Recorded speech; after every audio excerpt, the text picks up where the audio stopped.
To fully optimize your productivity and rest, you need to understand the two core concepts of the autonomic nervous system, and those are sympathetic and parasympathetic arousal. You see, if you can understand the relationship between these two systems, then you can learn how to consciously trigger each one, thereby producing periods of intense alertness, but also periods of intense rest. So to briefly define our terms, the sympathetic nervous system is sometimes called the fight or flight response. It's basically our body's response to external stresses, and it does a number of things like dilate the pupils, increase the heart rate, increase blood pressure, divert blood away from the digestive system. And then you have the parasympathetic nervous system, which is triggered in a more restful state, sometimes called the rest and relax response. And it's what gets triggers when you're feeling pretty chilled out, basically. So it reduces your blood pressure, reduces your heart rate, you kind of digest things better, your body starts to heal, your cells literally heal in this state. And so it's very important that you experience that state. The problem is though with the lives that we live is that we're in an almost constant state of sympathetic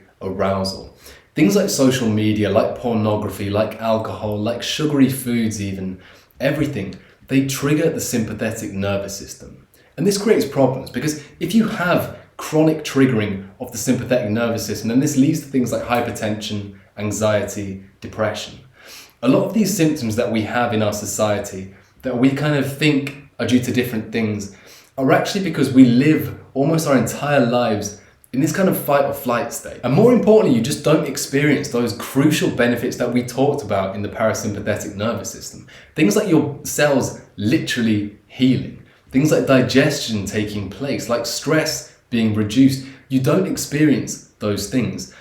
And don't get me twisted, it's very important that we experience both. Equally, if you lived in a state of chronic parasympathetic arousal, that wouldn't be good for you. You'd feel like lazy and lethargic and slow. You need to create some sort of balance between the two, but understanding the relationship between them and understanding that both of them exist and that you probably spend most of your time in sympathetic arousal lets you consciously trigger both. It lets you create a balance. And this balance is so important, especially in our modern lives, because so many people think they have it already, and that is such an issue because so many people believe that they rest and they just don't. Like they'll come home after a long day of work or exercise or doing these kind of strenuous things that are definitely sympathetic nervous system, and then they'll just kind of keep stimulating that.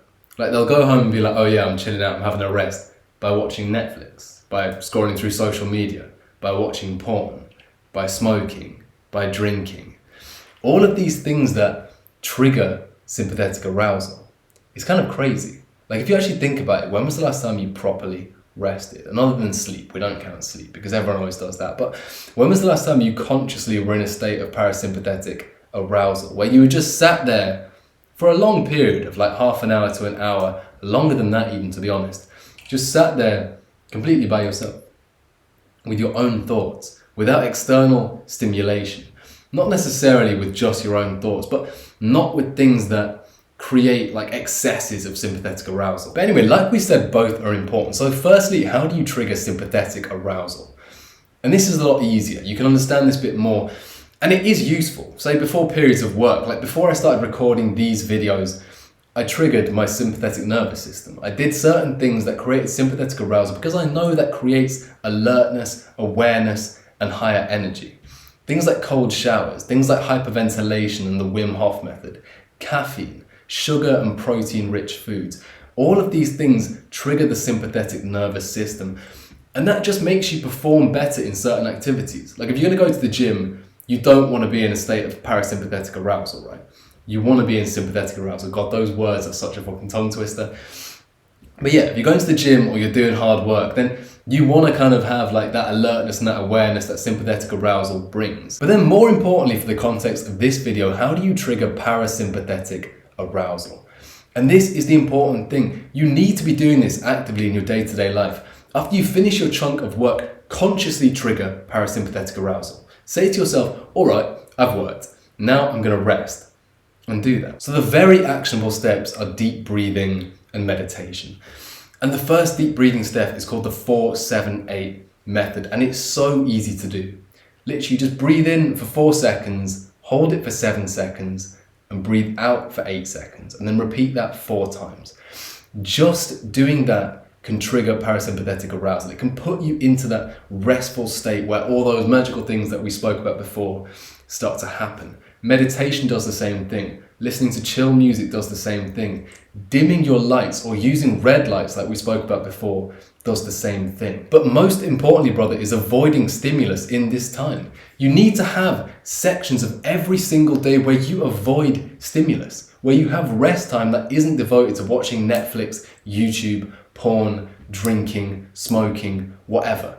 All of these things that stimulate sympathetic arousal. You need to be avoiding those things during your periods of rest so your body can heal, so you can synthesize the things that you've kind of been doing throughout the day, the things you've been learning, the workouts that you've done. If you're doing like heavy exercise and lifting and you're never going through parasympathetic arousal, then those effects are kind of being wasted there, brother. Like, you need to be stimulating parasympathetic arousal every single day. You need to go through periods of intense rest. Because that's the thing, brother. So many people do this thing, yeah? Work hard, play hard. Where's the rest time though, bro? If that's literally how people live their lives, yeah? They'll do work all day and then essentially they'll go home and chill, by which it means playing. Like, look at video games. You know the feeling when you're sat there and you're playing COD and like your heart's fucking beating out of your chest.